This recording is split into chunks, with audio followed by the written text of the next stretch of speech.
All right, chapter 21, last day, page 163.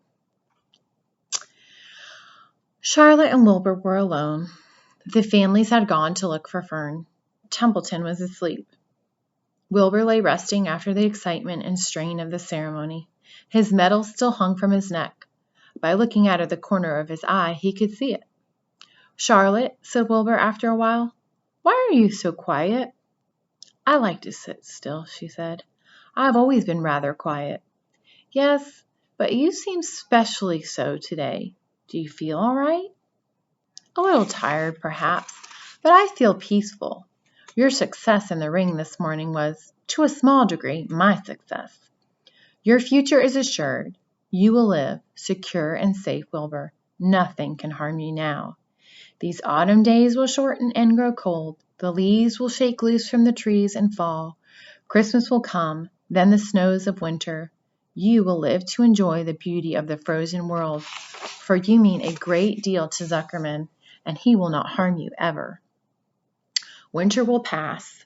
The days will lengthen. The ice will melt in the pasture pond. The song sparrow will return and sing. The frogs will awake. The warm wind will blow again.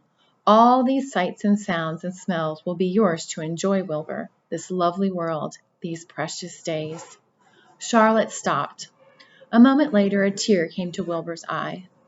"Oh, Charlotte," he said, "to think that when I first met you I thought you were cruel and bloodthirsty." When he recovered from his emotion, he spoke again. "Why did you do all this for me?" he asked. "I don't deserve it. I've never done anything for you."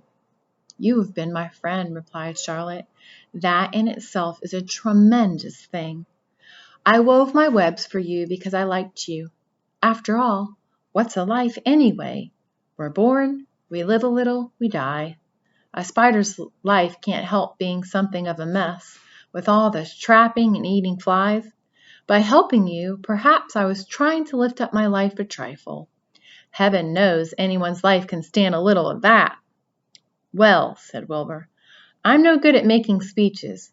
I haven't got your gift for words. But you have saved me, Charlotte, and I would gladly give my life for you. I really would." "I'm sure you would, and I thank you for your generous sentiments." "Charlotte," said Wilbur, "we're all going home today. The fair is almost over. Won't it be wonderful to be back home in the barn cellar again with the sheep and the geese? Aren't you anxious to get home?" For a moment Charlotte said nothing. Then she spoke in a voice so low Wilbur could hardly hear the words. "I will not be going back to the barn," she said. Wilbur leapt to his feet. "Not going back?" he cried. "Charlotte, what are you talking about?" "I'm done for," she replied. "In a day or two I'll be dead. I haven't even strength enough to climb down into the crate. I doubt if I have enough silk in my spinnerets to lower me to the ground." Hearing this, Wilbur threw himself down in an agony of pain and sorrow. Great sobs racked his body. He heaved and grunted with desolation. "Charlotte," he moaned. "Charlotte, my true friend." "Come now, let's not make a scene," said the spider. "Be quiet, Wilbur. Stop thrashing about." "But I can't stand it," shouted Wilbur. "I won't leave you here alone to die. If you're going to stay here, I shall stay too." "Don't be ridiculous," said Charlotte. "You can't stay here. Zuckerman and Lurvy and John Arabelle and the others will be back any minute now, and they'll shove you into that crate and away you'll go. Besides, it wouldn't make any sense for you to stay. There would be no one to feed you. The fairgrounds will soon be empty and deserted." Wilbur was in a panic. He raced round and round the pen. Suddenly he had an idea. He thought of the egg sack and the 514 little spiders that would hatch in the spring. If Charlotte herself wasn't able to go home to the barn, at least he must take her children along. Wilbur rushed to the front of his pen. He put his front feet up on the top board and gazed around. In the distance he saw the Arabelles and the Zuckermans approaching. He knew he would have to act quickly. "Where's Templeton?" he demanded. "He's in that corner under the straw asleep," said Charlotte.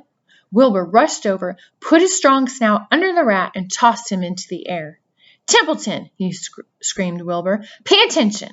The rat, surprised out of a sound sleep, looked first dazed, then disgusted.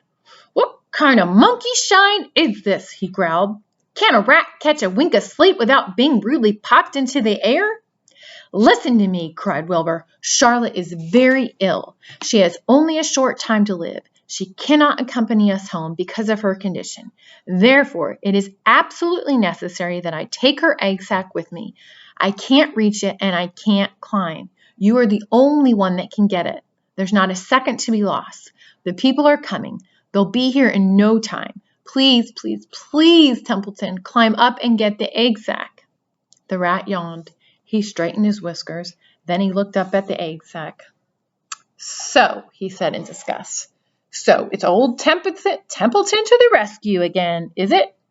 Templeton, do this. Templeton, do that.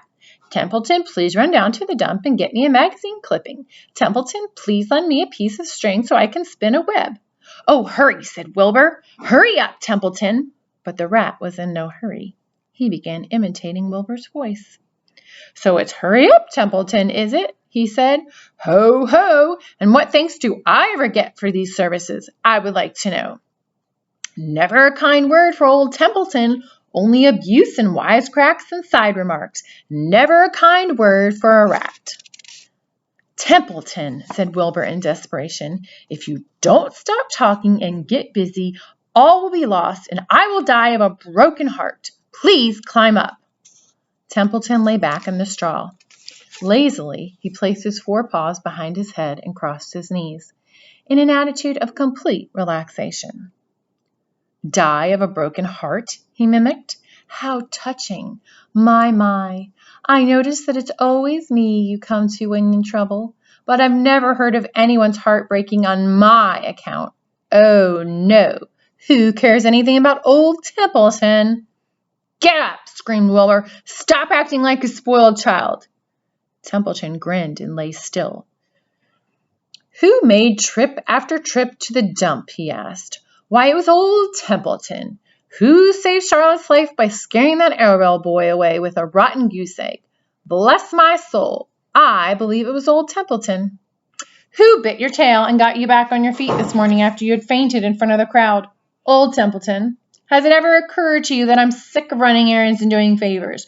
What do you think I am, anyway? A rat of all work?" Wilbur was desperate. The people were coming, and the rat was failing him. Suddenly, he remembered Templeton's fondness for food. "Templeton," he said, "I will make you a solemn promise. Get Charlotte's egg sac for me, and from now on, I will let you eat first, when Lurvy slaps me. I will let you have your choice of everything in the trough, and I won't touch a thing until you're through." The rat sat up. "You mean that?" he said. "I promise. I cross my heart." "All right, it's a deal," said the rat. He walked to the wall and started to climb. His stomach was still swollen from last night's gorge. Groaning and complaining, he pulled himself slowly to the ceiling. He crept along till he reached the egg sac. Charlotte moved aside for him.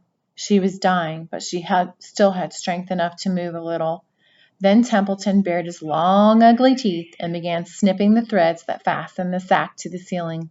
Wilbur watched from below. "Use extreme care," he said. "I don't want a single one of those eggs harmed." "In my mouth," complained the rat. "It ith worse than caramel candy." But Templeton worked away at the job and managed to cut the sack adrift and carry it to the ground, where he dropped it in front of Wilbur.